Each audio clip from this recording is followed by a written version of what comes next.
परीक्षित, मनु महाराज की तीसरी संतान बेटी भई प्रसूति, जिनका विवाह महाराज दक्ष के साथ में किया गया, जिनकी बेटी हुई सती, और सती का विवाह भगवान शंकर के साथ में किया गया। अब आप सुनेंगे सती चरित्र।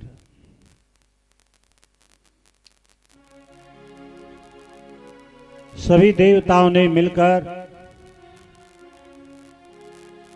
दक्ष के लिए प्रजापति की पदवी दे दी। सबने चुन लिया जी, देवताओं ने मिलकर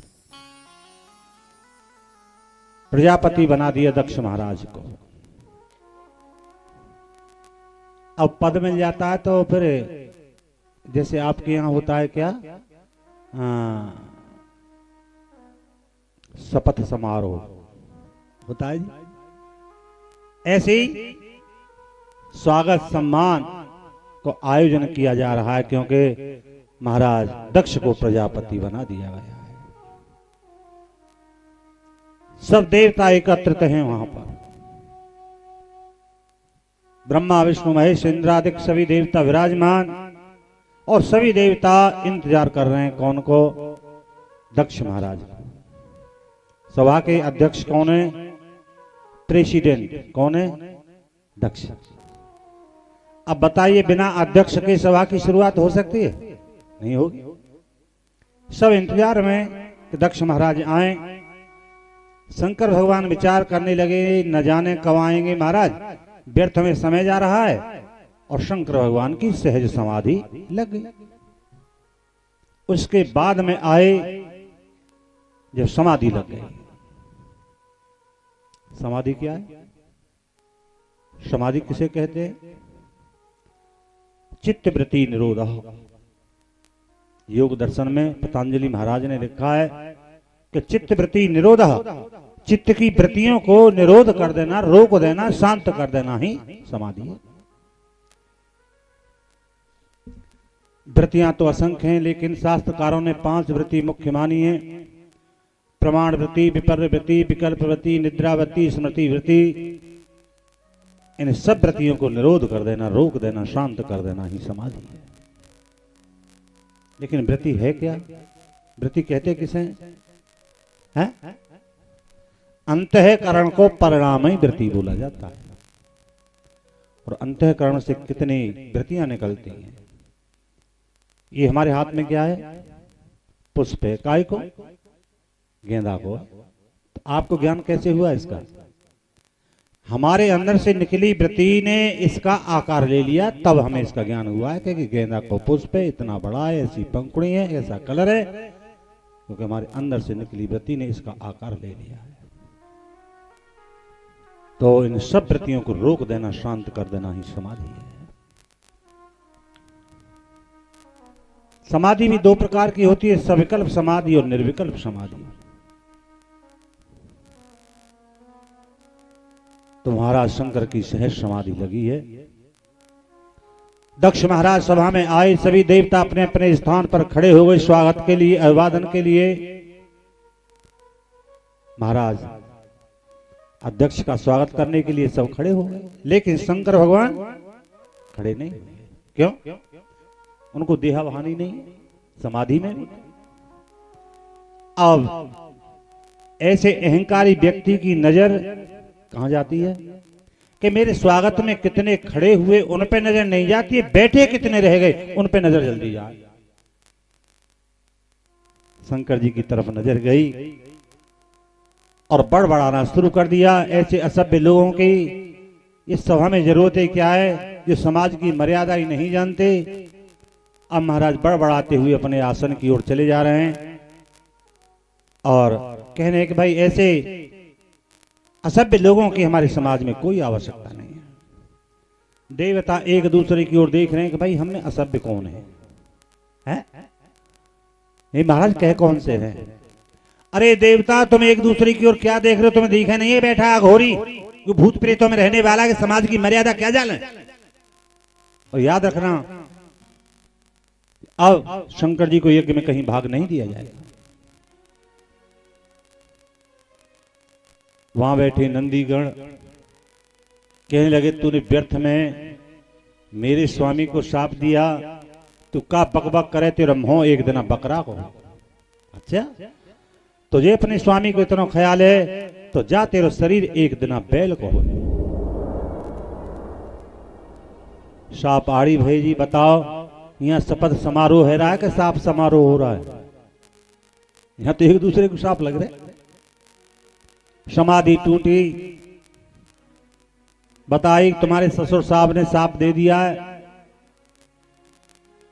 शंकर भगवान बड़े प्रसन्न भये, बोले भाई हमारे ससुर साहब तो हमें हमेशा तो देते ही आए, अपनी कलेजा को टुकड़ा अपनी बेटी हमें दे दी, दहेज में कमी रह गई होगी तो अब साफ दे दिया, कोई बात नहीं। और हाँ, नंदी तुम्हें साफ दिया है कि तुम्हारा शरीर बैल का हो जाएगा, तो चिंता मत करो, मेरे से पहले पूजा तुम्हारी होगी। शिव मंदिर में पूजा को क्रम होता है। सबसे पहले पूजा किसकी करनी है? गणेश भगवान की। दूसरे नंबर पे पूजा किसकी करनी है? नंदीश्वर की, जो बैल को स्वरूप है। तीसरे नंबर पर कार्तिकेय जी, चौथे नंबर पर पार्वती मैया, और पांचवें नंबर पर शिवलिंग पे जल चढ़ाया जाता है। शिव मूर्ति पे जल नहीं चढ़ता है, शिवलिंग पे जल चढ़ाया जाता है। हमारे समाज में ऐसी भ्रांति है कि हमारी बहन बेटियों को शिवलिंग पे जल नहीं चढ़ाना चाहिए, तो ये भी आपकी भूल है। यहां पर लिंग नाम इंद्री से नहीं है, लिंग नाम है सूक्ष्म शरीर का। वेदांत में आए कि लिंग शरीर कितने प्रकार के होते हैं, तो सूक्ष्म शरीर है शंकर भगवान का, कोई भी जल चढ़ा सकता है, कोई बुराई की बात नहीं। आज महाराज सभा में कोई भी निर्णय नहीं हो सका, सभा विसर्जित हुई, सब देवता अपने अपने स्थान के लिए गए। कुछ समय के बाद देवताओं ने विचार किया और सब एकत्रित होकर के गए महाराज दक्ष के पास में कि आपको यज्ञ अवश्य करनी चाहिए। महाराज अगर आप यज्ञ नहीं करेंगे तो वृष्टि नहीं होगी, वृष्टि नहीं होगी तो अन्न आदि पैदा नहीं होगा, अकाल पे अकाल पड़ेंगे, भुखमरी मचेगी, धर्म लोप हो जाएगा, अधर्म बढ़ता चला जाएगा। इसलिए आपको यज्ञ अवश्य करनी चाहिए। दक्ष महाराज बोले ठीक है यज्ञ होगा, यज्ञ अवश्य होगा। स्पारिंग कर रहा उधर, देखो ना कहां जाएगा। तो उसी समय पर दक्ष महाराज कहते कि यज्ञ होगा। और तो निश्चित तिथि तारीख कर दी गई कि कनखल में यज्ञ होगा। वहां पर सफाई अभियान शुरू हुआ, तैयारी चल रही है यज्ञ की। और उस यज्ञ के प्रधान आचार्य कौन है? दधीचि ऋषि। दधीचि ऋषि कहने लगे कि भाई शंकर भगवान इस यज्ञ में आएंगे कि बिल्कुल नहीं आएंगे, तो हम तुम्हारे यहां आचार्य पद स्वीकार नहीं करेंगे, हम भी तुम्हारे यहां आचार्य पद स्वीकार नहीं करेंगे। क्योंकि दधीचि ऋषि भगवान शंकर के परम भक्त हैं। दधीचि ऋषि ने तो हमारा यज्ञ का बहिष्कार कर दिया और भृगु ऋषि के लिए आचार्य पद दे दिया गया। सब देवताओं के लिए निमंत्रण पत्र भेजे गए, शंकर भगवान के पास कोई निमंत्रण पत्र नहीं भेजा जा रहा है। क्यों क्यों नहीं भेजा जा रहा है? कि भरे सभा में उसने मेरा अपमान किया था कि खड़ा नहीं हुआ था। आज यज्ञ के माध्यम से मैं उसका अपमान करूंगा। और जिस यज्ञ में बदले की भावना होगी, दूसरे को नीचा दिखाने की भावना होगी, वो यज्ञ कभी सफलता की ओर नहीं जा सकता। यज्ञ नाम काय को है, गीता के चौथे अध्याय में पढ़ें आप। यज्ञ नाम है अर्पण को। श्रवा आदि ब्रह्म रूप है, समदा ब्रह्म रूप है, अग्नि ब्रह्म रूप है, सामग्री ब्रह्म रूप है, यजमान ब्रह्म रूप है, आचार्य ब्रह्म रूप है। ब्रह्म का ब्रह्म के लिए अर्पण करना होता है। तो यज्ञ नाम तो अर्पण को। जिस यज्ञ में बदले की भावना होगी वो यज्ञ कभी सफलता की ओर नहीं जा सकता।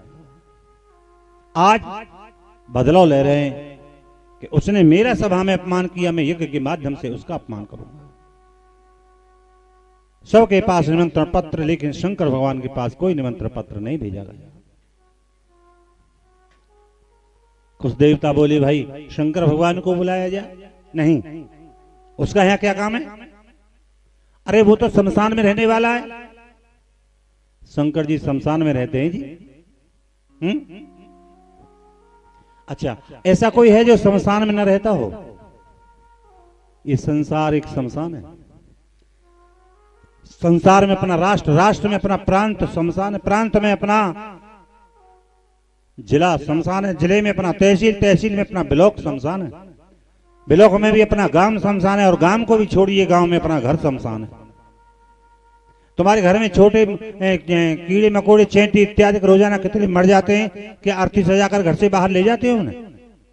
हैं? क्या वो जीव नहीं है?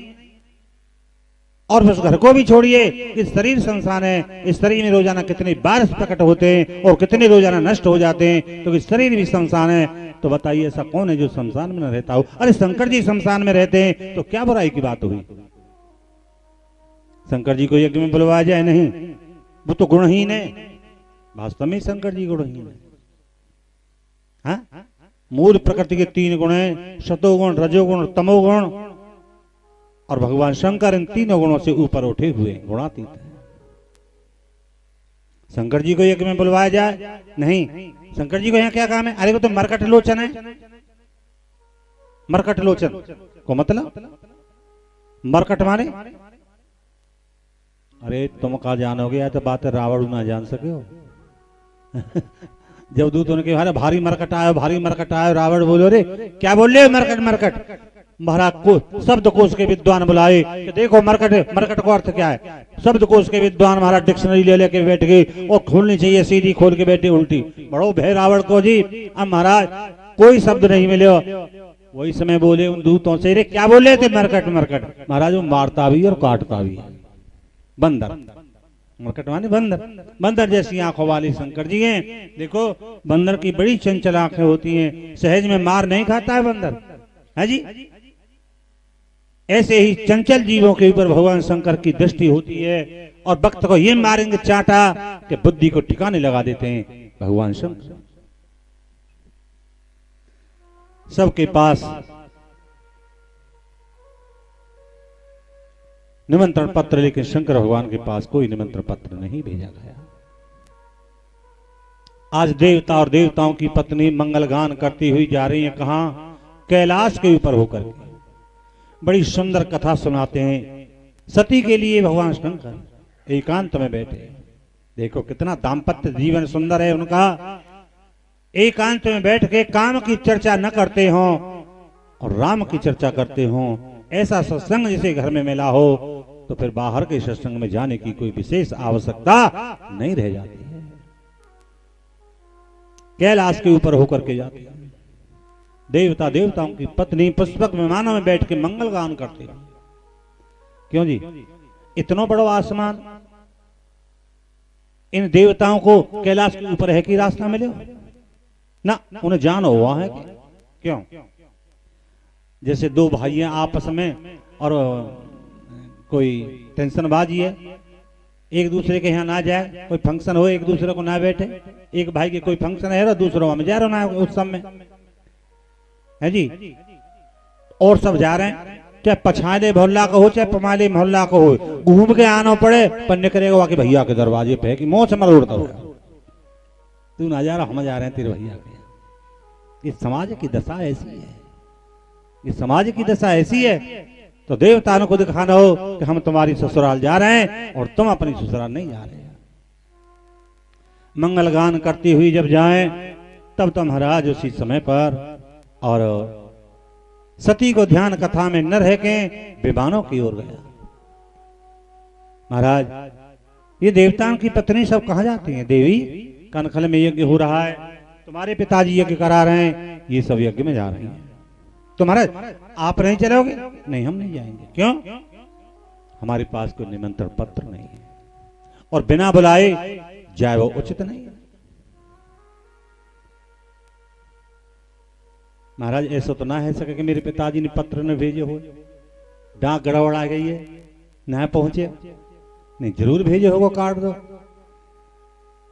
चलिए चलो महाराज, देखो एक विचारणीय विषय बन जाएगा। सब मेरी बहनें आई होंगी, बहनों भी आए होंगे, समाज आए होगा, संत महात्मा आए होंगे, तो चर्चा बन जाएगी कि भाई ससुर दामाद में कोई बात ऐसी है गई है कि न तो बेटी आई न दामाद आए, तो या तो मैं चली जाए या आप चले जा या दोनों ही चलते हैं। देवी वहां जाना उचित नहीं है। हमारे बैर तुम्हें बिसराई, तुम्हारे पिताजी बैर विरोध तो हमसे माने, लेकिन हमारे कारण तुम्हारे पिताजी ने तुमको भी भुला दिया, इसलिए वहां जाना उचित नहीं है।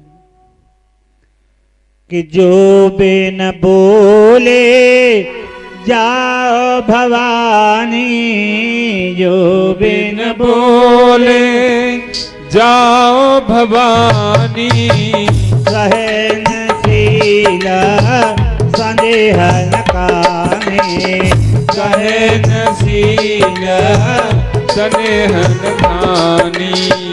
जो बिन बोले जाओ भवानी, भवानी जो बिन बोले जाओ भवानी, सहनशील संदेहन काने, सहनशील स्नेहन खानी।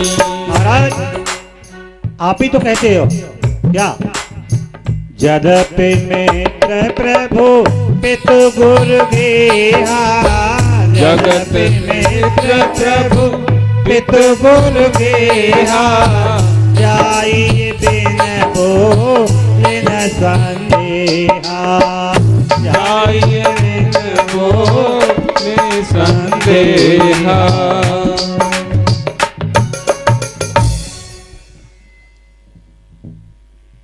महाराज पिता के यहाँ, गुरु के यहाँ, मित्र के यहाँ बिना बुलाए चले जाएं, आप ना जाओ, मोया कह दे मैं ही चली जाऊं। देवी हम तो यूं कहें कि आपको वहां पग पग पे अपमान मिलेगा, इसलिए आपको जाना ही वहां उचित नहीं है।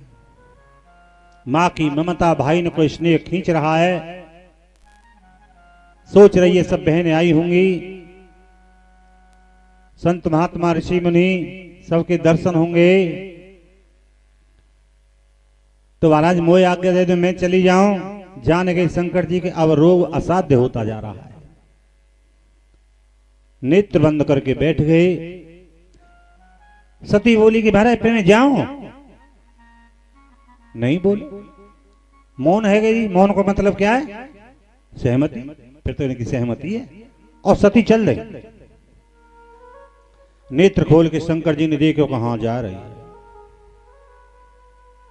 अब सती विचार करने लगी कि यहां पति नाराज है गए और वहां भी आदर सम्मान न भयो, तो फिर मेरो कहां ठिकाना, मैं कहां जाऊंगी। ऐसा विचार करके फिर लौट आई, और शंकर जी ने फिर झटपट नेत्र बंद कर ली, आ गई। तुम्हारा मैं जाऊं फिर, महाराज फिर मैं चली, और ऐसा कह के फिर चल नेत्र खोल के देखो कहां जा रही है, और दूर निकल गई, अब नहीं आएगी वापस। अब तो महाराज दो गण बुलाए भगवान शंकर ने, जितने भी वस्त्र आभूषण हैं सती के सबको इकट्ठे करो और ले जाओ, कनखल में पहुंचा के आओ। सती सब वस्त्र आभूषण इकट्ठे कर लिए और दोनों गण लेके भेज दिए। क्यों, इनके वस्त्र आभूषण यहाँ रह गए, और सती अब वापस तो आनी नहीं है। इन्हें देख देख के मुझे सती की याद आया करेगी और मेरे भजन में बाधा पड़ती रहेगी। दोनों गण चल दिए। तब तो महाराज कनखल के समीप जब पहुंचे, आवाज लगाई, मैया, अरे मैया, ने ठहर जाओ, हम भी आवे। सती खड़ी है, आप? हाँ, हम बाबा ने भेजे, तुम्हारे वस्त्र आभूषण लेके आए। जब तुम्हारे बाबा मेरे संग न जा सके तो फिर तुम्हें क्या करोगे, मैं चली जाऊं। सब सामान को पोटरा ले लिए, सिर पे रख दिया। जब तुम्हारे बाबा मेरे संग न जा सके तुम्हें क्या करोगे। आप भी विचार करो कि नौकर के संग में चले वो शोभा देगो कि पति के संग में चले वो शोभा देगो। ये गण तो नौकर कौन करे तो, इसलिए लौट आए। सिर पे सामान रख के चल दई, कनखल में प्रवेश किया, विचार आयो देखो आज मैं कैसी सिर पे सामान रख के ले जा रही हूं। आज मेरे पति मेरे आगे आगे सूटकेस लेके चल रहे होते, कितनी सुंदर शोभा बनती।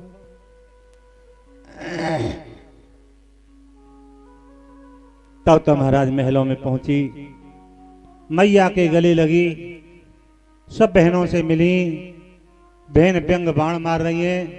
सती दीदी जीजा जी ने बस तो पहरवा शुरू कर दियो, कैसी नंग धड़ंगे बाबरीन की तरह घूमते रहे। हाँ ठीक कह रही है।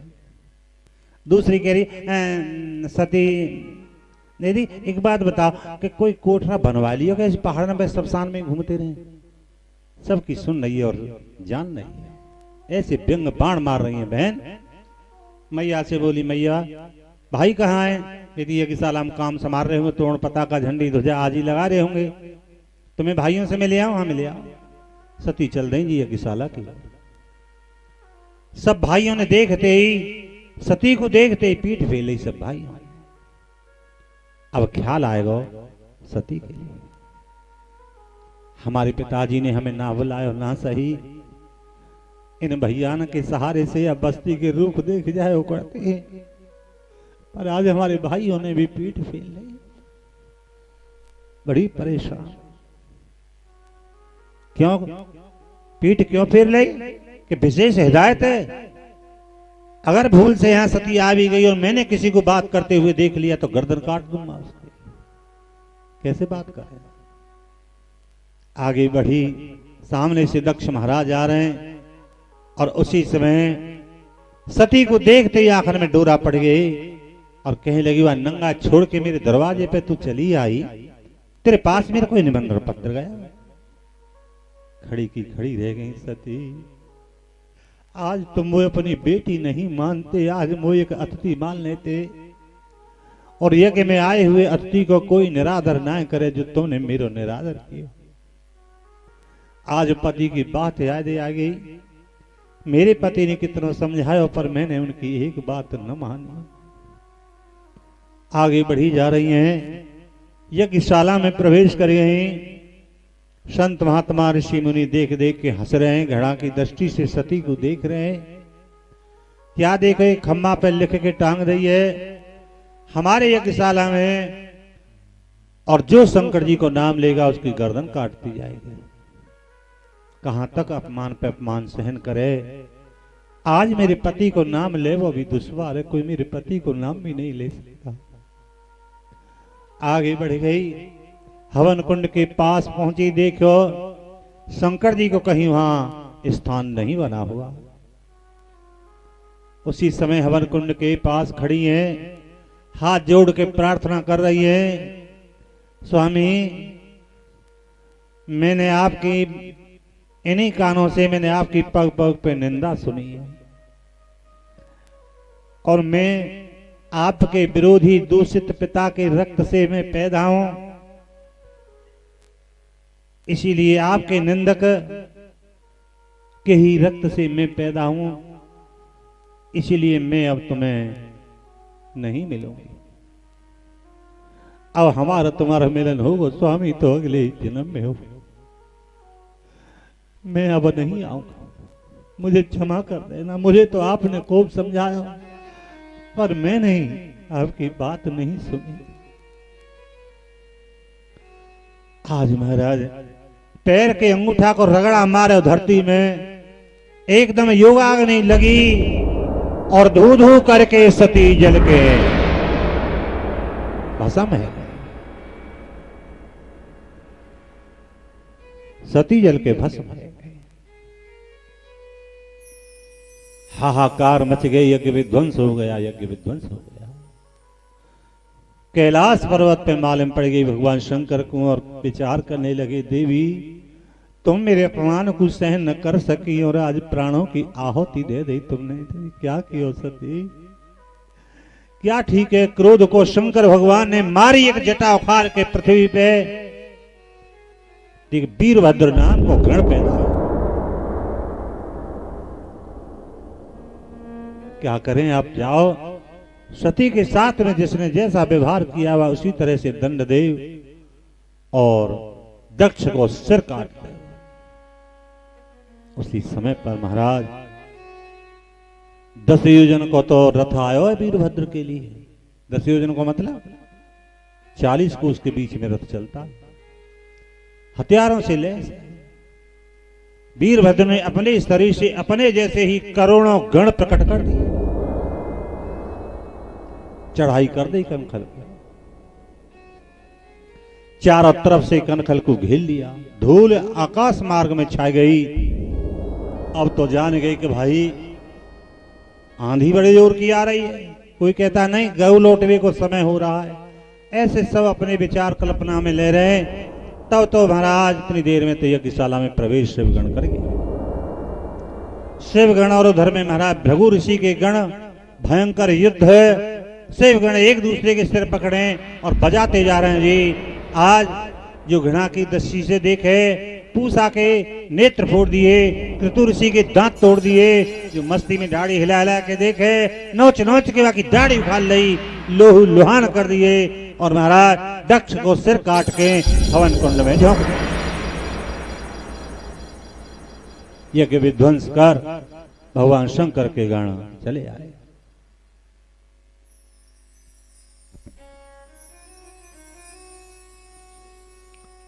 देवता विचार करने लगे कि आज से यज्ञ की मर्यादा समाप्त, अब कोई आगे यज्ञ नहीं करेगा। सब जान लेंगे यज्ञ में तो विघ्न बाधा आते हैं, क्यों की जाए यज्ञ, कोई नहीं करेगा। और जब यज्ञ नहीं होगी तो वृष्टि नहीं होगी, वृष्टि नहीं होगी तो अनादि पैदा नहीं होगा, अनादि पैदा नहीं होगा, काल पे काल पड़ेंगे, भुखमरी बचेगी, धर्म लोप हो जाएगा, धर्म बढ़ता चला जाएगा।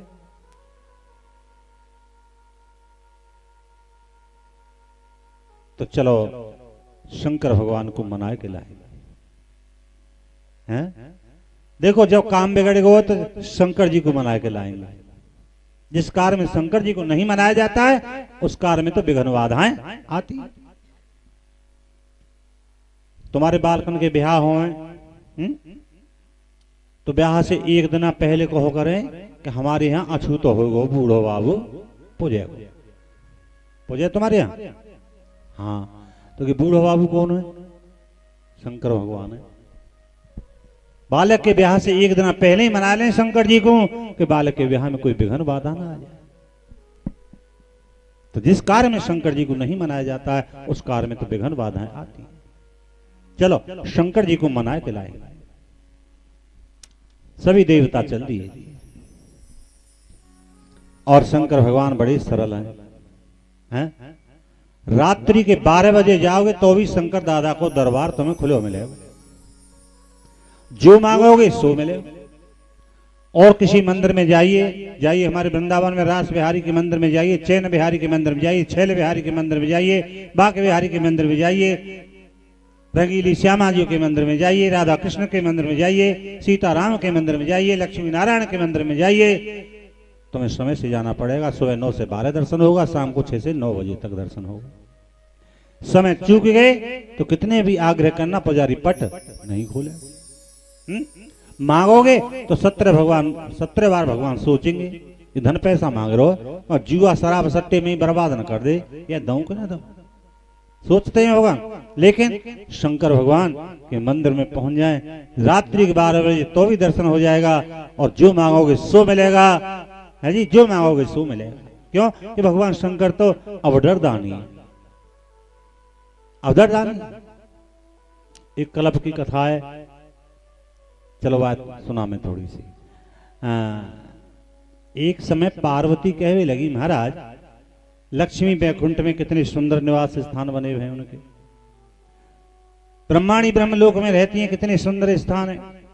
हम यहाँ पहाड़ में शमशान पे घूमते रहे, एक महल बनवाओ।